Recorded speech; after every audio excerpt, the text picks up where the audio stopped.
مرحبا.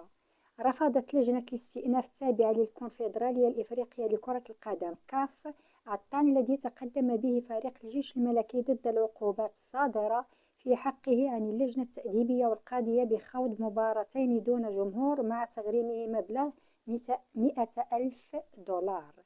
وبناء على هذا القرار خاض الفريق العسكري مساء أمس السبت مباراته أمام شبيبة القبائل الجزائري بدون حضور جماهيري، كما سيجبر على خوض مباراته المقبلة أمام يانغ أفريكانز تنزاني برسم الجولة الخامسة من دور مجموعات دوري أبطال إفريقيا في الظروف نفسها. وكانت اللجنة التأديبية للكاف قد أصدرت هذه العقوبات على خلفية الأحداث التي شهدتها مواجهة الجيش الملكي والأهلي المصري التي جرت بمركب مولاي الحسن بالرباط ضمن الجولة الثانية من دور المجموعات، وانتهت بنتيجة التعادل هدف لمثله.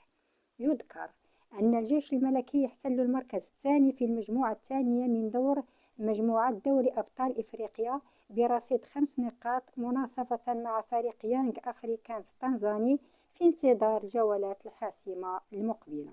إلى اللقاء.